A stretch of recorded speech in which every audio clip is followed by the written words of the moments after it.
On the morning after the storm, the body of a drowned giant was washed ashore on the beach 5 miles to the northwest of the city. The first news of its arrival was brought by a nearby farmer and subsequently confirmed by the local newspaper reporters and the police. Despite this, the majority of people, myself among them, remained skeptical. But the return of more and more eyewitnesses attesting to the vast size of the giant was finally too much for our curiosity. The library where my colleagues and I were carrying out our research was almost deserted when we set off for the coast shortly after 2 o'clock, and throughout the day people continued to leave their offices and shops as accounts of the giant circulated around the city. By the time we reached the dunes above the beach, a substantial crowd had gathered, and we could see the body lying in the shallow water 200 yards away. At first, the estimates of its size seemed greatly exaggerated. It was then at low tide, and almost all the giant's body was exposed, but he appeared to be a little larger than a basking shark. He lay on his back, with his arms at his sides, in an attitude of repose, as if asleep on the mirror of wet sand, the reflection of his blanched skin fading as the water receded. In the clear sunlight, his body glistened like the white plumage of a seabird. Puzzled by this spectacle, and dissatisfied with the matter-of-fact explanations of the crowd, my friends and I stepped down from the dunes onto the shingle. Everyone seemed reluctant to approach the giant, but half an hour later, 2 fishermen in wading boots walked out across the sand. As their diminutive figures neared the recumbent body, a sudden hubbub of conversation broke out among the spectators. The 2 men were completely dwarfed by the giant. Although his heels were partly submerged in the sand, the feet rose to at least twice the fisherman's height, and we immediately realized that this drowned leviathan had the mass and dimensions of the largest sperm whale. 3 fishing smacks had arrived on the scene, and with keels raised, remained 1/4 of a mile offshore, the crews watching from the bows. Their discretion deterred the spectators on the shore from wading out across the sand. Impatiently, everyone stepped down from the dunes and waited on the shingle slopes, eager for a closer view. Around the margins of the figure, the sand had been washed away, forming a hollow, as if the giant had fallen out of the sky. The 2 fishermen were standing between the immense plinths of the feet, waving to us like tourists among the columns of some water-lapped temple on the Nile. For a moment, I feared that the giant was merely asleep and might suddenly stir and clap his heels together. But his glazed eyes stared skyward, unaware of the minuscule replicas of himself between his feet. The fisherman then began a circuit of the corpse, strolling past the long white flanks of the legs. After a pause to examine the fingers of the supine hand, they disappeared from sight between the arm and chest, then re-emerged to survey the head, shielding their eyes as they gazed up at its Grecian profile. The shallow forehead, straight high-bridged nose, and curling lips reminded me of a Roman copy of Praxiteles, and the elegantly formed cartouches of the nostrils emphasized the resemblance to sculpture. Abruptly, there was a shout from the crowd, and 100 arms pointed toward the sea. With a start, I saw that one of the fishermen had climbed onto the giant's chest, and was now strolling about and signaling to the shore. There was a roar of surprise and triumph from the crowd, lost in a rushing avalanche of shingle as everyone surged forward across the sand. As we approached the recumbent figure, which was lying in a pool of water the size of a field, our excited chatter fell away again, subdued by the huge physical dimensions of this dead colossus. He was stretched out at a slight angle to the shore, his legs carried nearer to the beach, and this foreshortening had disguised his true length. Despite the two fishermen standing on his abdomen, the crowd formed itself into a wide circle, groups of people tentatively advancing toward the hands and feet. My companions and I walked around the seaward side of the giant, whose hips and thorax towered above us like the hull of a stranded ship. His pearl-colored skin, distended by immersion in salt water, masked the contours of the enormous muscles and tendons. We passed below the left knee, which was flexed slightly, threads of damp seaweed clinging to its sides. Draped loosely across the midriff, and preserving a tenuous propriety, was a shawl of heavy open-weave material, bleached to a pale yellow by the water. A strong odor of brine came from the garment as it steamed in the sun, mingled with the sweet, potent scent of the giant's skin. We stopped by his shoulder and gazed up at the motionless profile. The lips were parted slightly, the open eye cloudy and occluded, as if injected with some blue milky liquid. But the delicate arches of the nostrils and eyebrows invested the face with an ornate charm that belied the brutish power of the chest and shoulders. The ear was suspended in mid-air over our heads like a sculptured doorway. As I raised my hand to touch the pendulous lobe, someone appeared over the edge of the forehead and shouted down at me.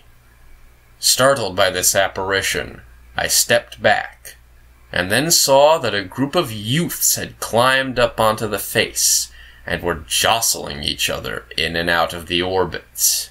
People were now clambering all over the giant, whose reclining arms provided a double stairway. From the palms they walked along the forearms to the elbows, and then crawled over the distended belly of the biceps to the flat promenade of the pectoral muscles, which covered the upper half of the smooth, hairless chest. From here, they climbed up onto the face, hand over hand along the lips and nose, or forayed down the abdomen to meet others who had straddled the ankles and were patrolling the twin columns of the thighs. We continued our circuit through the crowd, and stopped to examine the outstretched right hand. A small pool of water lay in the palm, like the residue of another world, now being kicked away by people ascending the arm. I tried to read the palm lines that grooved the skin, searching for some clue to the giant's character, but the distension of the tissues had almost obliterated them, carrying away all trace of the giant's identity and his last tragic predicament. The huge muscles and wrist bones of the hand seemed to deny any sensitivity to their owner, but the delicate flexion of the fingers and well-tended nails, each cut symmetrically to within 6 inches of the quick, argued refinement of temperament, illustrated in the Grecian features of the face, on which the townsfolk were now sitting like flies. One youth was even standing, arms wavering at his side, on the very tip of the nose, shouting down at his companions. But the face of the giant still retained its massive composure. Returning to the shore, we sat down on the shingle and watched the continuous stream of people arriving from the city. Some 6 or 7 fishing boats had collected offshore, and their crews waded in through the shallow water for a closer look at this enormous storm catch. Later, a party of police appeared and made a half-hearted attempt to cordon off the beach, but after walking up to the recumbent figure, any such thoughts left their minds, and they went off together with bemused backward glances. An hour later, there were 1,000 people present on the beach, at least 200 of them standing or sitting on the giant, crowded along the arms and legs, or circulating in a ceaseless melee across his chest and stomach. A large gang of youths occupied the head, toppling each other off the cheeks and sliding down the smooth planes of the jaw. 2 or 3 straddled the nose, and another crawled into one of the nostrils, from which he emitted barking noises like a demented dog. That afternoon, the police returned and cleared a way through the crowd for a party of scientific experts authorities on gross anatomy and marine biology from the university.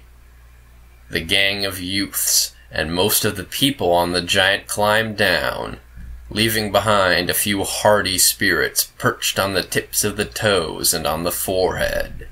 The experts strode around the giant, heads nodding in vigorous consultation, preceded by the policemen who pushed back the press of spectators. When they reached the outstretched hand, the senior officer offered to assist them up onto the palm, but the experts hastily demurred. After they returned to the shore, the crowd once more climbed onto the giant, and was in full possession when we left at 5 o'clock, covering the arms and legs like a dense flock of gulls sitting on the corpse of a large fish. I next visited the beach 3 days later. My friends at the library had returned to their work, and delegated to me the task of keeping the giant under observation and preparing a report. Perhaps they sensed my particular interest in the case, and it was certainly true that I was eager to return to the beach. There was nothing necrophilic about this, for to all intents the giant was still alive for me, indeed, more alive than many of the people watching him. What I found so fascinating was partly his immense scale, the huge volumes of space occupied by his arms and legs, which seemed to confirm the identity of my own miniature limbs, but above all, the mere categorical fact of his existence. Whatever else in our lives might be open to doubt, the giant, dead or alive, existed in an absolute sense, providing a glimpse into a world of similar absolutes, of which we spectators on the beach were such imperfect and puny copies. When I arrived at the beach, the crowd was considerably smaller, and some 200 or 300 people sat on the shingle, picnicking and watching the groups of visitors who walked out across the sand. The successive tides had carried the giant nearer the shore, swinging his head and shoulders toward the beach, so that he seemed doubly to gain in size, his huge body dwarfing the fishing boats beached beside his feet. The uneven contours of the beach had pushed his spine into a slight arch, expanding his chest and tilting back the head, forcing him into a more expressly heroic posture. The combined effects of seawater and the tumefication of tissues had given the face a sleeker and less youthful look. Although the vast proportions of the features made it impossible to assess the age and character of the giant, on my previous visit, his classically modeled mouth and nose suggested that he had been a young man of discreet and modest temper. Now, however, he appeared to be at least in early middle age. The puffy cheeks, thicker nose and temples, and narrowing eyes gave him a look of well-fed maturity that even now hinted at a growing corruption to come. The accelerated post-mortem development of the giant's character, as if the latent elements of his personality had gained sufficient momentum during his life to discharge themselves in a brief final resume, continued to fascinate me. It marked the beginning of the giant's surrender to that all-demanding system of time in which the rest of humanity finds itself, and of which, like the million twisted ripples of a fragmented whirlpool, our finite lives are the concluding products. I took up my position on the shingle directly opposite the giant's head, from where I could see the new arrivals and the children clambering over the legs and arms. Among the morning's visitors were a number of men in leather jackets and cloth caps, who peered up critically at the giant with a professional eye, pacing out his dimensions and making rough calculations in the sand with spars of driftwood. I assumed them to be from the Public Works Department and other municipal bodies, no doubt wondering how to dispose of this monster. Several rather more smartly attired individuals, circus proprietors and the like, also appeared on the scene, and strolled slowly around the giant, hands in pockets of their long overcoats, saying nothing to one another. Evidently its bulk was too great even for their matchless enterprise. After they had gone, the children continued to run up and down the arms and legs, and the youths wrestled with each other over the supine face, the damp sand from their feet covering the white skin. The following day, I deliberately postponed my visit until the late afternoon, and when I arrived, there were fewer than 50 or 60 people sitting on the shingle.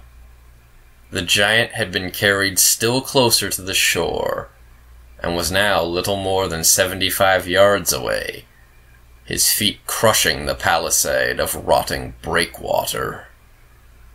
The slope of the firmer sand tilted his body toward sea, the bruised, swollen face averted in an almost conscious gesture. I sat down on a large metal winch which had been shackled to a concrete caisson above the shingle, and looked down at the recumbent figure. His bleached skin had now lost its pearly translucence, and was spattered with dirty sand which replaced that washed away by the night tide. Clumps of seaweed filled the intervals between the fingers, and a collection of litter and cuttle bones lay in the crevices below the hips and knees. But despite this, and the continuous thickening of his features, the giant still retained his magnificent Homeric stature. The enormous breadth of the shoulders, and the huge columns of the arms and legs, still carried the figure into another dimension, and the giant seemed a more authentic image of one of the drowned Argonauts or heroes of the Odyssey than the conventional portrait previously in my mind. I stepped down onto the sand, and walked between the pools of water toward the giant. 2 small boys were sitting in the well of the ear, and at the far end a solitary youth stood perched high on one of the toes, surveying me as I approached. As I had hoped when delaying my visit, no one else paid any attention to me, and the people on the shore remained huddled beneath their coats. The giant's supine right hand was covered with the broken shells and sand, in which a score of footprints were visible.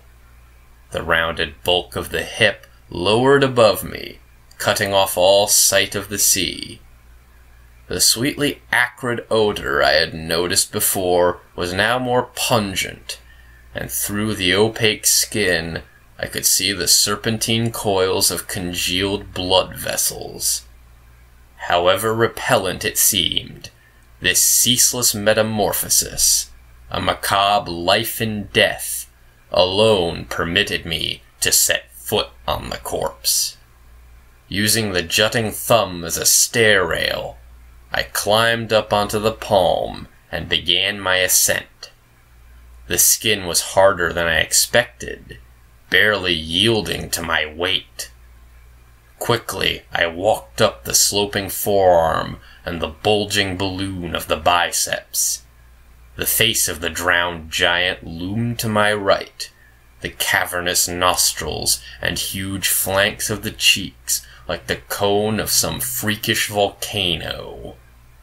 Safely rounding the shoulder, I stepped out onto the broad promenade of the chest, across which the bony ridges of the rib cage lay like huge rafters. The white skin was dappled by the darkening bruises of countless footprints, in which the patterns of individual heel marks were clearly visible.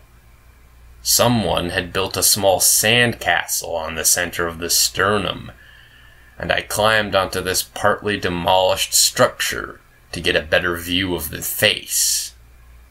The two children had now scaled the ear and were pulling themselves into the right orbit, whose blue globe, completely occluded by some milk-colored fluid, gazed sightlessly past their miniature forms. Seen obliquely from below, the face was devoid of all grace and repose, the drawn mouth and raised chin propped up by gigantic slings of muscles resembling the torn prow of a colossal wreck. For the first time, I became aware of the extremity of this last physical agony of the giant, no less painful for his unawareness of the collapsing musculature and tissues. The absolute isolation of the ruined figure, cast like an abandoned ship upon the empty shore, almost out of sound of the waves, transformed his face into a mask of exhaustion and helplessness. As I stepped forward, my foot sank into a trough of soft tissue, and a gust of fetid gas blew through an aperture between the ribs. Retreating from the fouled air, which hung like a cloud over my head, I turned toward the sea to clear my lungs. To my surprise, I saw that the giant's left hand had been amputated. I stared with shocked bewilderment at the blackening stump, while the solitary youth reclining on his aerial perch 100 feet away surveyed me with a sanguinary eye. This was only the first of a sequence of depredations. I spent the following 2 days in the library, for some reason reluctant to visit the shore, aware that I had probably witnessed the approaching end of a magnificent illusion. When I next crossed the dunes and set foot on the shingle, the giant was little more than 20 yards away, and with this close proximity to the rough pebbles, all traces had vanished of the magic which once surrounded his distant, wave-washed form. Despite his immense size, the bruises and dirt that covered his body made him appear merely human in scale, his vast dimensions only increasing his vulnerability. His right hand and foot had been removed, dragged up the slope, and trundled away by cart. After questioning the small group of people huddled by the breakwater, I gathered that a fertilizer company and cattle food manufacturer were responsible.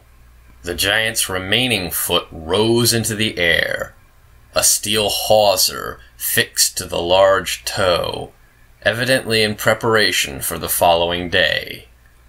The surrounding beach had been disturbed by a score of workmen, and deep ruts marked the ground where the hands and foot had been hauled away.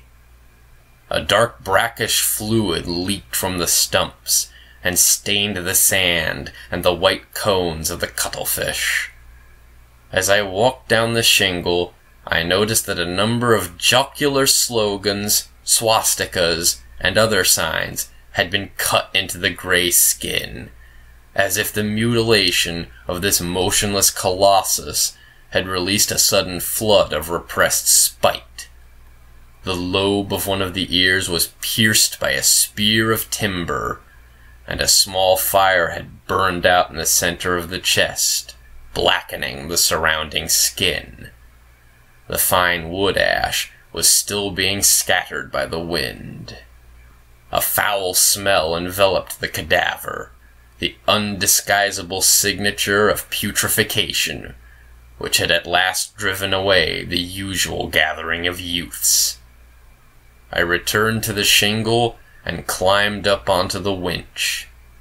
The giant's swollen cheeks had now almost closed his eyes, drawing the lips back in a monumental gape. The once straight Grecian nose had been twisted and flattened, stamped into the ballooning face by countless heels. When I visited the beach the following day, I found, almost with relief, that the head had been removed. Some weeks elapsed before I made my next journey to the beach, and by then the human likeness I had noticed earlier had vanished again. On close inspection, the recumbent thorax and abdomen were unmistakably man-like, but as each of the limbs was chopped off, first at the knee and elbow, and then at shoulder and thigh, the carcass resembled that of any headless sea animal, whale, or whale shark. With this loss of identity, and the few traces of personality that had clung tenuously to the figure, the interest of the spectators expired, and the foreshore was deserted except for an elderly beachcomber and the watchman sitting in the doorway of the contractor's hut. A loose wooden scaffolding had been erected around the carcass, from which a dozen ladders swung in the wind, and the surrounding sand was littered with coils of rope, long metal-handed knives, and grappling irons, the pebbles oily with blood and pieces of bone and skin. I nodded to the watchman, who regarded me dourly over his brazier of burning coke. The whole area was pervaded by the pungent smell of huge squares of blubber being simmered in a vat behind the hut. Both the thigh bones had been removed, with the assistance of a small crane draped in the gauze-like fabric which had once covered the waist of the giant, and the open sockets gaped like barn doors. The upper arms, collarbones, and pudenda had likewise been dispatched. What remained of the skin over the thorax and abdomen had been marked out in parallel strips with a tar brush, and the first 5 or 6 sessions had been pared away from the midriff, revealing the great arch of the rib cage. As I left, a flock of gulls wheeled down from the sky and alighted on the beach, picking at the stained sand with ferocious cries. Several months later, when the news of his arrival had been generally forgotten, various pieces of the body of the dismembered giant began to reappear all over the city. Most of these were bones, which the fertilizer manufacturers had found too difficult to crush, and their massive size and huge tendons and hunks of cartilage attached to their joints immediately identified them.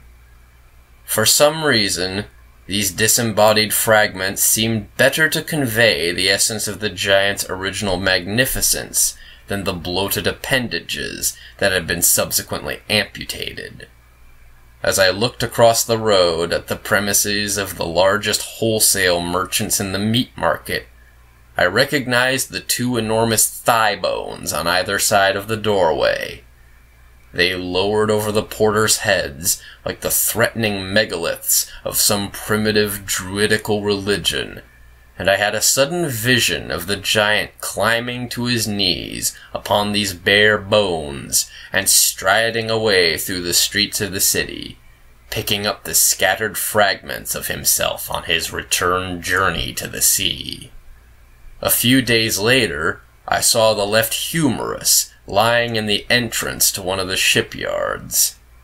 In the same week, the mummified right hand was exhibited on a carnival float during the annual pageant of the guilds. The lower jaw, typically, found its way to the Museum of Natural History. The remainder of the skull has disappeared, but is probably still lurking in the waste grounds or private gardens of the city quite recently. While sailing down the river, I noticed two ribs of the giant forming a decorative arch in a waterside garden, possibly confused with the jawbones of a whale. A large square of tanned and tattooed skin, the size of an Indian blanket, forms a backcloth to the dolls and masks in a novelty shop near the amusement park, and I have no doubt that elsewhere in the city, in the hotels or golf clubs, the mummified nose or ears of the giant hang from the wall above a fireplace. As for the immense pizzle, this ends its days in the Freak Museum of a circus which travels up and down the Northwest. This monumental apparatus, stunning in its proportions and sometime potency, occupies a complete booth to himself. The irony is that it is wrongly identified as that of a whale, and indeed most people, even those who first saw him cast up on the shore after the storm, now remember the giant, if at all, as a large sea beast. The remainder of the skeleton, stripped of all flesh, still rests on the seashore, the clutter of bleached ribs like the timbers of a derelict ship. The contractor's hut, the crane, and scaffolding have been removed, and the sand being driven into the bay along the coast has buried the pelvis and backbone. In the winter, the high, curved bones are deserted, battered by the breaking waves, but in the summer they provide an excellent perch for the sea-wearying gulls.